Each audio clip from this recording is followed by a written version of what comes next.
welcome everyone to Future Leadership. And for those who are watching us for the very first time, we are a community of change makers, and we are reimagining leadership via this platform, which is coming out of the old thinking of leadership that is telling others what to do, to empower ourselves, to lead ourselves, and then drive the change that we want to see in the world. Before I introduce you to the panel, I would like to make a quick announcement on a new space. It is called Share, Collaborate, and Change. So we're scaling up and we're looking for motivated people and change makers from around the world to join this community. If you have ideas, projects, come and collaborate with other motivated people and complement your skills to take your project off the ground and drive the change and actualize change. So I've given my email below the video, which you would find. And please sign up and send me an email telling me about your project idea and also why you want to connect with us. And if you have any specialized skills, finance, strategy, social media marketing, video editing and creation, communication, or any other talents that you have, please get in touch. So our first meetup will be on the 30th of August, and please do sign up via the email address provided. So it's going to be very fun and interactive. And as change makers, including the people in this panel today, we are all being the change that we want to see in the world. And we are here today to find out what they are up to and how they're driving change, and also to give us insights and tools into how we can drive the change in our own lives and our work. So we have with us Pierre Stanley from Haiti. He's a social entrepreneur and author and speaker. He founded Street Labs and Impact Haiti. In 2016, he was named among the 10 Haitians as a social influencer. And he recently published a book called The Underdog Revolution. So he says in the book that the constraints of an underdog is what makes them powerful. Essentially, how to convert constraints into opportunities. And we have with us Petra Laranjo. She is a purpose and a brand coach, author, and speaker based in South Africa. And she provides training and helps organizations and people and employees step into their potential to impact and influence, among other things. So she wrote a book, and the title speaks for itself. It's Living on Purpose, the key to change your life and impact others. And we have Jacobus Malan. He's been working as in a major construction sector in South Africa, leading large teams and projects for the last 18 years. Currently, he's a consultant and a leadership trainer and coach. And we also have our regular panelists who all have watched us before will know Corey Vander Wath. He is the CEO of Metalang Energy. He's based in South Africa, and Metalang Energy, it is into electrical infrastructure development, and he is also an award-winning entrepreneur. So let's start, and maybe perhaps with our first question to each one of you all. Who, according to you, is a change maker or an influencer or social entrepreneurs, and what kind of qualities do they have that allows them to make an impact? To me, personally, it's anyone that is aligned, or anyone whose values is aligned to make a difference in the world, to be of service to others. And it's someone that really lives their lives holistically, so in their personal lives, their professional lives, to actively make a difference in the lives of others. And by that, human, animal, and the planet. So wherever your heart is, it's making sure that each of us in our capacity and the way that we were wired and our value system, that we can put all of that to good use and really actively make choices, deliberate actions, and inspire those around us and help those around us to get involved and make a difference as well.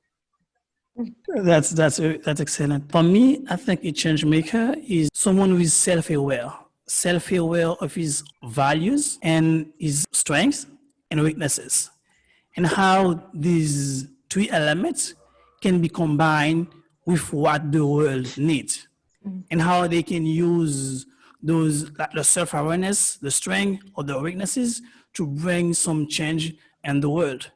And also, I think some of the qualities that a change maker needs, it's cognitive empathy. It's the ability to put yourself in someone else's shoes, to feel what they feel. And by feeling what they feel, you're able to address in a really engaging way to bring change or to bring solutions that are effective. and also looking around to find problems. Because as change makers, the thing is like the word change is about making change. You have to look around and find problems or find the status quo. And how do you, not against the status quo, but how do you see the status quo and bring something that is different from what the status quo has been sharing or giving for the past years? I think that's really important as a change maker, to look what's already there and ask yourself, what else can I bring to this world? I think often when we see the people who see these problems are very circumstantial as well, right? Like depending on where we grew up. Yes. Mm-hmm. Your environment will propel you or impel you to do some work that you need to do, because it's like you're in a condition that forces you to find solution, that forces you to become a better human being or become a better leader, a change maker in some sort of ways, I would say. Thank you very much.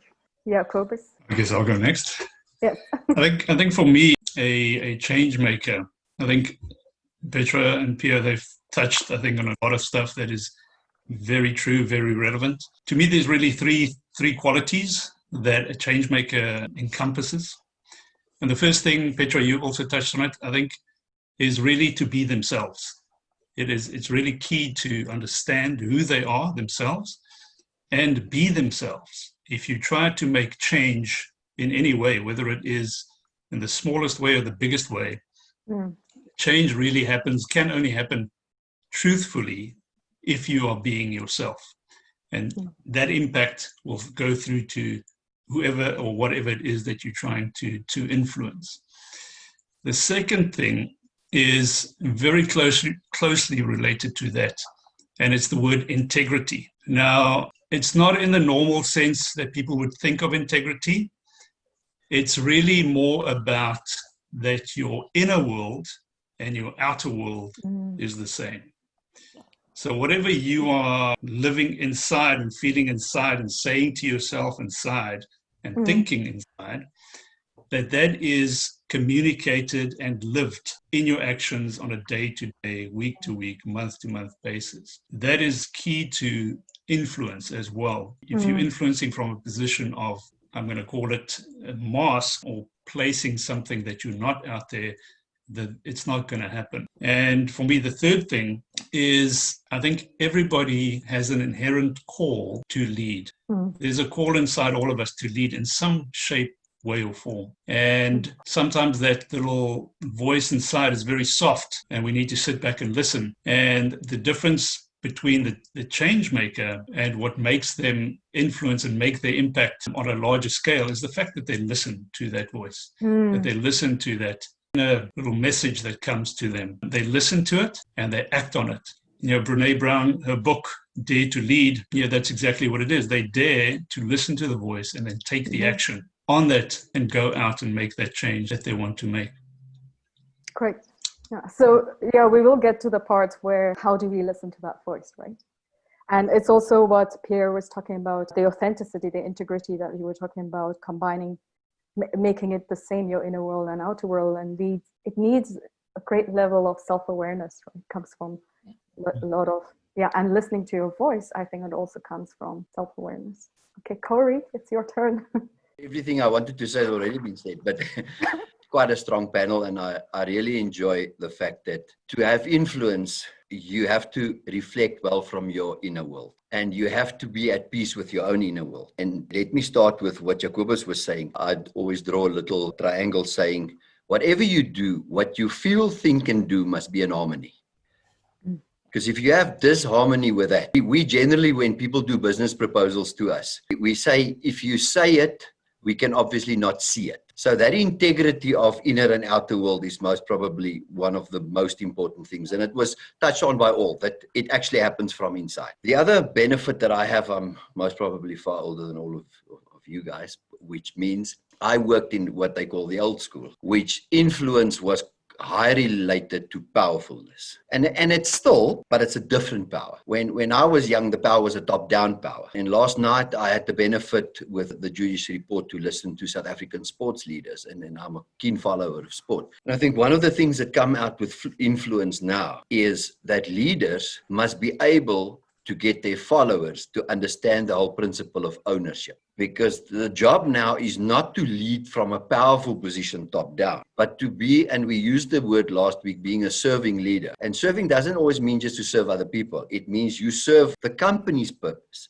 the company's call, the people's call. But today, I mean, if I look at our companies, the most important thing for me actually boils down to two things. I want everyone that works with us as a team to take ownership and to be very conscious about their alignment with the company as well as the other people around them. Because like I always say, you can break all speed records while traveling in the wrong direction. We don't want to do this. We want to break it while traveling in the same direction with ownership. Then one of the things, and I think it was, I'll get to who said it, but they said, you cannot lead if you yourself do not have direction, and you can't do it from a point of confidence. Because once you know where you're going, it's easy to inspire confidence, because confidence comes from that firm belief that I know where we're going and the buy-in on that. And then to finish off my start of a very interesting thing, that part of engineering, I also involved with people development. And I have this model that I used to call the WS model, the success and wisdom model, because I see a lot of successful people that don't really understand the word wisdom. And I see a lot of wise people that to the world doesn't really look like they're successful. And I used to put success on the x-axis to say success is cradle to grave. You go to school, you study, or you do this, you start a business, but it's what the outside world give you credit for, because your success is generally seen by the outside world. Mm-hmm. And on the y-axis, I put wisdom, because wisdom is not always seen by the outer world, except when you know what to look for. And a successful life is the combination of wisdom and success. So I watched the video of Tony Robbins the other day, and he actually rebranded in a far more clever way than I do. And he said the x-axis is actually achievement, because we all need to achieve, but there's limits to what one person wants to achieve from another person. And the crux is achievement without fulfillment actually can be seen as failure. And as a leader, if you want to influence, you must understand the process of achievement and what achievement means. But in the same context, achievement without being fulfilled by it, leave a leader empty and sometimes not connected to his people. So for me, I always try and do whatever I achieve, must have that thing. And Radhika and I met each other in art. And an art piece is most probably the best explanation of that. So if I create an art piece and it wins an award, that's called an achievement. When someone else looks at it and say, I really find myself in it, I call it fulfillment. Mm-hmm. So what's the best art piece? One who wins an award, but also leads to fulfillment. And that is immediate influence, because people can spot that. And it's straight down to authenticity as well. Yeah. Great. Anyone wants to, please? So I wanted to a little bit get back to Curry's idea of top-down leadership and how to really go to your people and ask for advice. And there's a band in Haiti called Barricade Crew. That was a rap band. They started, I think, in 2007 in Haiti. But at this time in Haiti, people didn't value really rap. Rap was really something that was for the street. It was something that they never played in radio. They never played it in big venues or big concert, all those things. So I call this theory the barricade effect. Why? As I analyze change in Haiti, for example, I've realized, based on what Curry was saying, that the people who were able to make big change or drive big change or drive their followers or really influence their followers, they get their influence from the bottom instead of the top.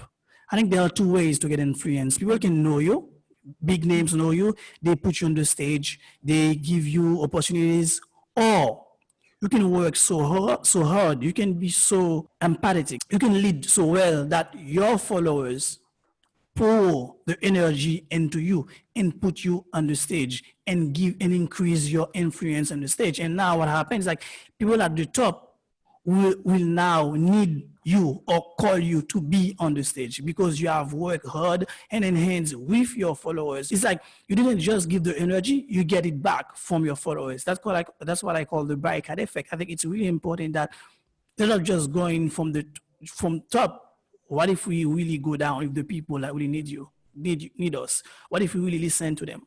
What if we really provide them real value that can change your lives? I think that's really important what Corey was saying about not just the top down, but how do we go down to the top? Perfect. Just wanted to add as well, I think with this purpose or what we're aligned to do to make a difference or our calling, like I think Corey mentioned as well, is also having the courage and the bravery to be uncomfortable, to put ourselves out there, to, not just go with the status quo as well of what's comfortable, what's happening. So a lot of the time it's being brave and okay with facing opposition. And opposition can either be directly from other people, or it can be in terms of our comfort zone and wanting to just sit back and relax, wanting to take the easy way out. So I think it also calls you to stand up, to stand your ground, know what you stand for, know what you believe in, and actively make it happen and make that change.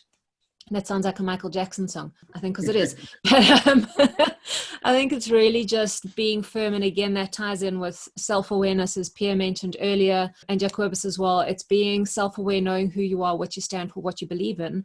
And then that's exactly what everyone's been saying, is aligning the inside with the outside.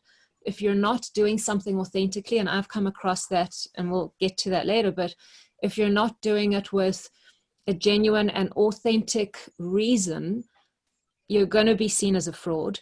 You're not going to have that fulfillment. You're going to be, maybe you'll make some kind of impact, but you're not going to feel fulfilled. And other people aren't going to support you, and you aren't going to be able to lead effectively because you're not kid. Eventually people will see right through it. So I think it's definitely all those words that everyone is mentioning about being authentic, being self-aware, having the courage, the bravery to stand up, being okay with being uncomfortable, being okay with not being okay. Sometimes that we're honest about not having it all together, and because it is challenges that are out there and that we're trying to address. Pierre mentioned, challenges that you see happening around you and your upbringing and where you are. So trying to address those or find solutions for those, it's looking for those opportunities and being creative as well to come up with, with things to do. So I think part of it's definitely I think change makers and social entrepreneurs are incredibly innovative. And if we can nurture this spirit in the business world, Sir Richard Branson said, doing good business is good business. So it makes sense to do good business and inspire your people to do good business, because then everyone is stepping up from a place of purpose and wanting to make a change, versus we're in it for ourselves, we're in it for our job description. So I think leadership and leaders should really nurture a sense of social entrepreneurship within their organization, to mobilize their people to be more confident in their value and their ability to make a difference in the lives of others. Thank you. Anyone wants to say something? Yeah, I just have a side note, which is very relevant out of this discussion. Well, I guess an example for myself, which happened probably about a week ago, is the understanding that change sometimes comes with pain, and change sometimes comes with the fact that you've got to give something up. Now, you've got to understand that the benefits to the change has got to outweigh, the benefits of staying where the status quo is. So sometimes we don't want to change, or people that we lead do not want to change, because they see the change as something that they can't be. We've got to be able to communicate to them in such a way that they understand that change doesn't mean that they are necessarily giving up who they are or giving up, what they stand for. In fact, it's moving towards more of what they stand for and more of what they can be and more of what they are capable of, if that makes sense. I just found myself about a week ago actually in a position where I was thinking, if I make this change, will I actually like myself after I've made that change? And I really had to look deep and think about it, because the change wasn't like a black and white change. It was more of growth, and I needed to reframe it for myself. So I think it's important we be able to communicate that effectively as well. Ritika, also as a side note, I've made a note of two things. One thing we need to realize, and as I say, I've got a long stretch to compare. The world's a very informed place at the moment. It's a very informed place. in very informed place. I mean, you go to Instagram, you find people that are 5, 6, 7 years old with a following of 3 million. Whatever you believe in, if you're authentic in yourself, you can get a following. And I mean, a person with 3 million followers will generally be far more sort of powerful than someone who's got 1 or 2 followers. And it's not limited to those who've walked the talk. It's if you're talented and you get out to the market, you can do what you want to do because the information is available. The second one, I think one of the most important things of a leader is to allow the team members to be vulnerable. If you ever exploit someone's vulnerability as a leader, you've just shot the whole team in the foot. And it's something, as I say, with a top-down approach, it was easy to be at the top when you exploit the vulnerability of everyone because that's how you keep them below you. Where nowadays, super teams, super leaders allow that vulnerability protected for the team and allow everyone to take ownership being vulnerable. And the more you as a leader can support people when they're vulnerable, the more you'll have effect or influence on them. Thank you. Okay, so a lot of people, they tell me, especially people who are working 9 to 5, they all aspire to contribute in some way or the other and make an impact, but they're busy on a 9 to 5 job, and yet they want to contribute and maybe they are not fulfilled at work. Or so is there any advice or suggestions for them on how they can balance that two together? Ladies first. Ladies. I'm so excited about this one because I didn't actually include it in my bio to you, but I started a nonprofit, a social impact platform called Just One Thing 365. And it's based on the philosophy that if you do just one thing 365 days a year to make a difference in the life of another, so again, human, animal, planet, in just 40 years, you can directly change the lives of 14,610 beings, even if in just a small way. And this all started when I had a 9 to 5, but it's just, I grew up that way of always trying to do what I could. So I think it's definitely part upbringing, part genetics, part how I was wired.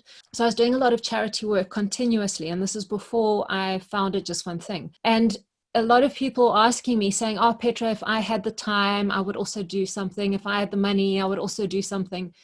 And consequently, I went out on my own as an entrepreneur, and I just giggled thinking, well, I don't have the set salary or the income. I don't have the 9 to 5, which means I'm probably working 14 to 16 hours anyway, which I was. And I thought, well, how am I actually making the time to do all of this?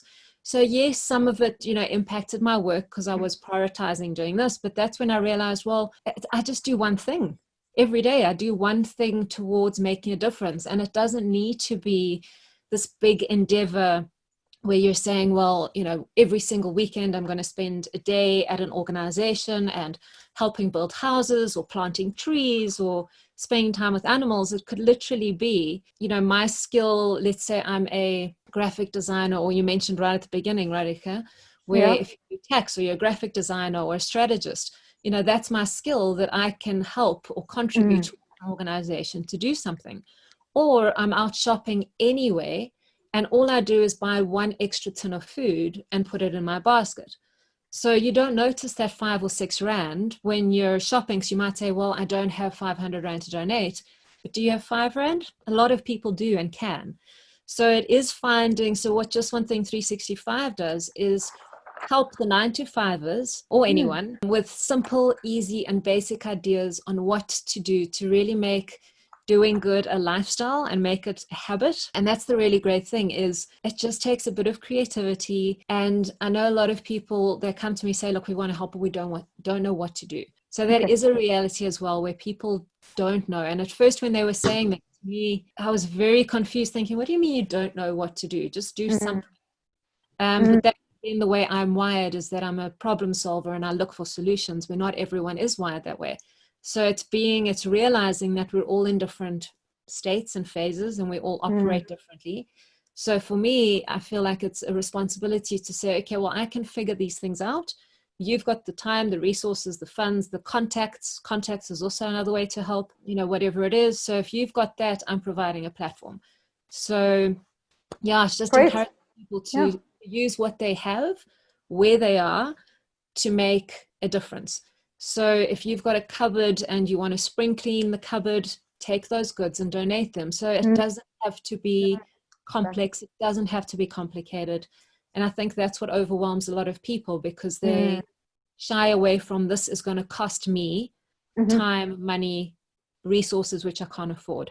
Whereas if you break it down to one simple step, to just one thing, then it becomes easy and doable, and you can consistently make a difference. I mean, we're growing an amazing people or tribe, I call them our tribe, of people that also just started doing a little bit here and a little bit here. And now they actually get so much fulfillment that words come up with everyone. They're getting such fulfillment that I don't even reach out, and they're like, P, how can we help? We've got some time, or I've got a bag of food. Where can I drop it off? That's just really saying to people, whatever it is that you can do, just do that. And don't think anything's too small. I think that's another misconception.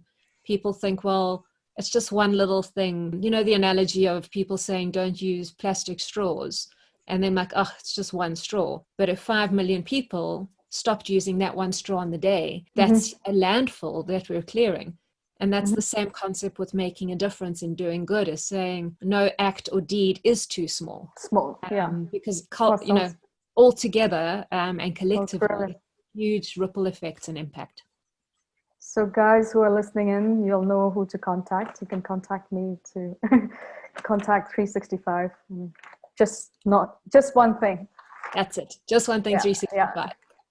Anyone wants to add anything else? Yes, I wanted to give my ideas on this particular topic, because when I started Impact IT in 2014, I was working at a job at a corporate. I was the managing director, the floor leader of a big call center.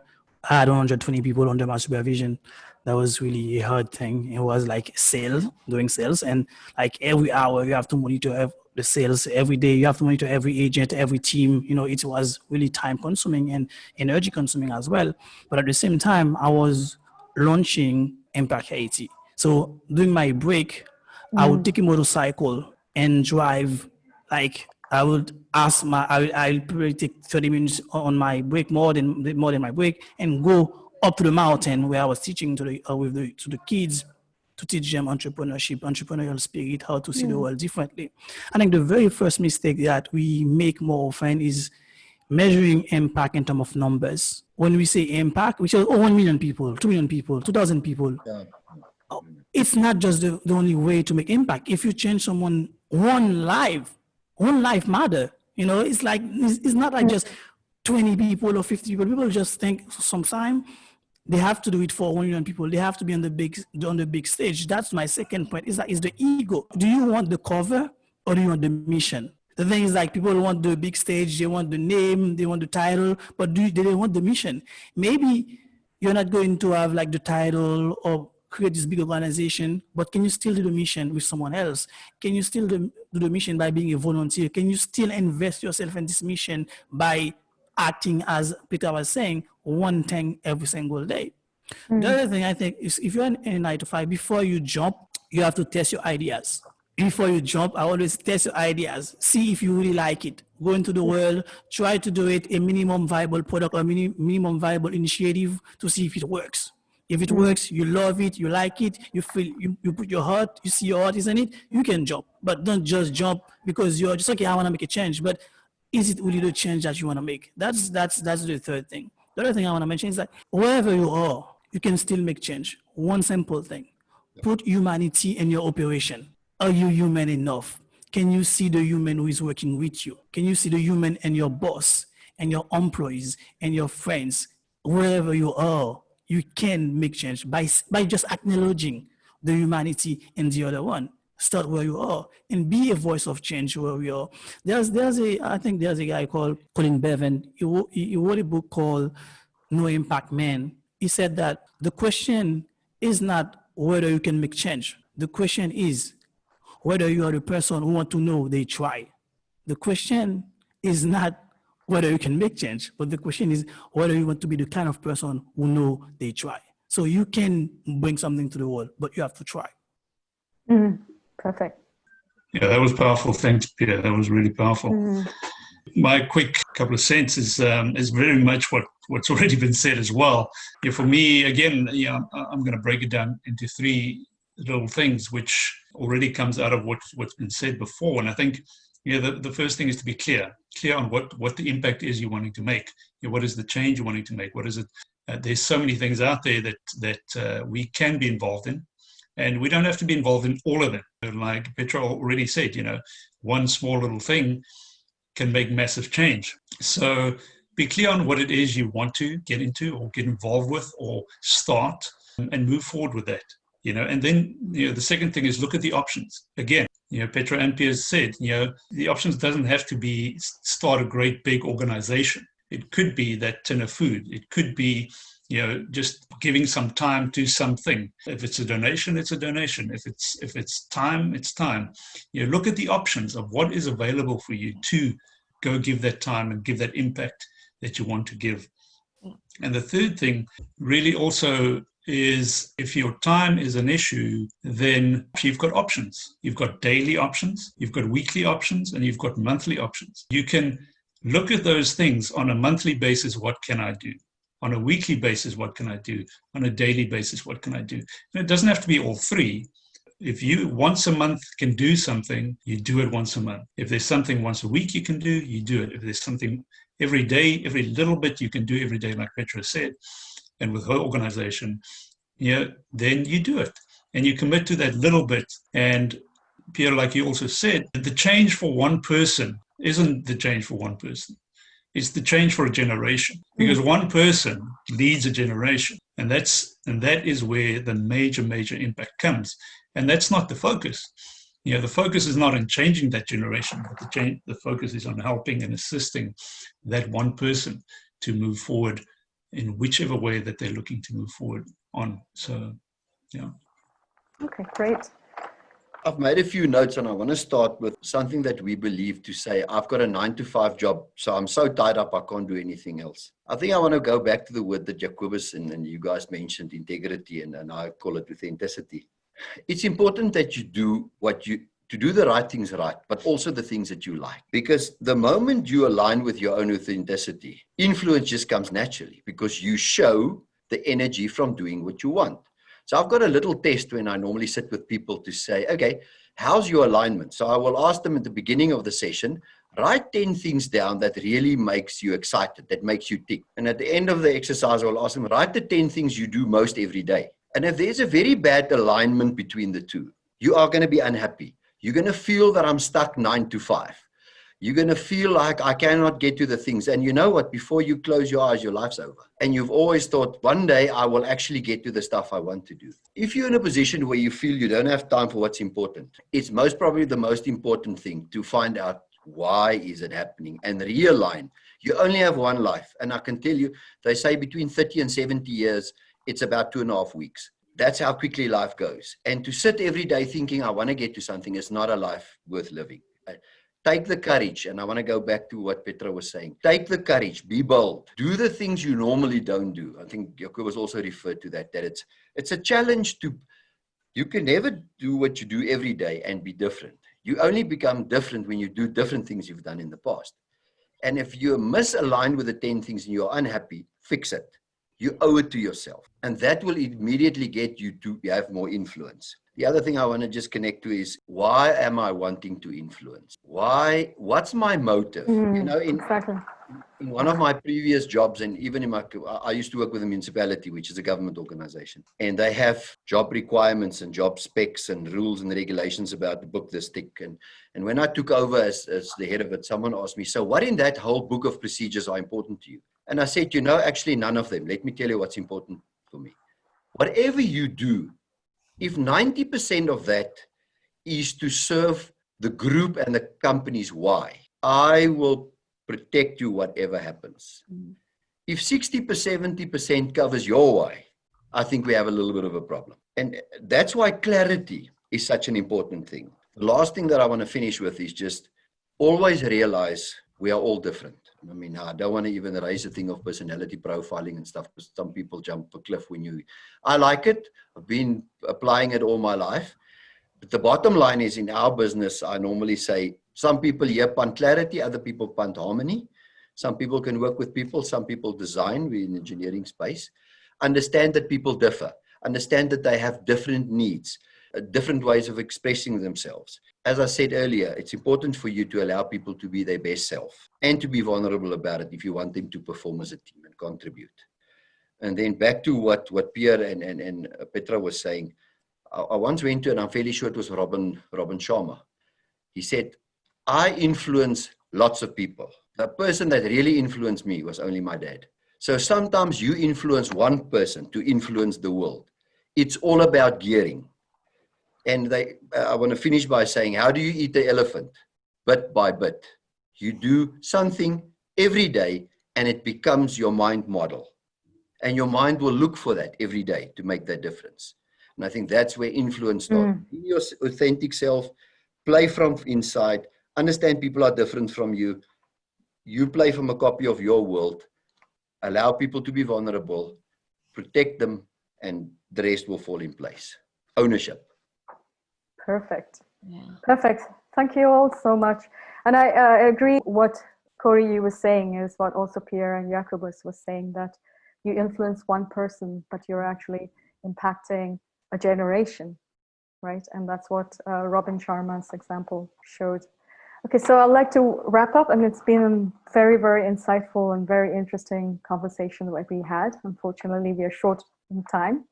And we started off on how Petra and Pierre and Jacobus and Corey, how you were talking about the importance of aligning your values and becoming self-aware, and what Jacobus was talking about is also the importance of who you are and the integrity or the authenticity, which Corey was talking about, comes in aligning your inner world and outer world. And also, I think we didn't have time to talk about the branding, and we'll leave that for some other time. Next time. And yeah, next time. I also wanted to wrap up on how the influence bit on, also it is important that what Petra was saying and Pierre was saying is just one thing, or also Jacobus was saying, every one of you all was saying, is to make that change and to also test it out while you're in your 9-to-5 job, also to test it out and see if you're really, really passionate about it.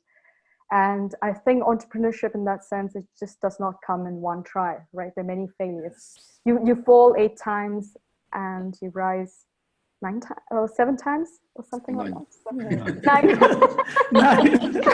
7 times will leave you dead. And also the most critical bit is what Corey pointed out, is to ask why. Why? Firstly, I think you should start up and ask, why do you want to influence? And what is the motivation behind? And Corey gave such a good example of how 90% of what your motivation lies is not aligned with the organization you're working with, then it's an unhappy situation. And yeah, thank you all so much. And let's keep in touch.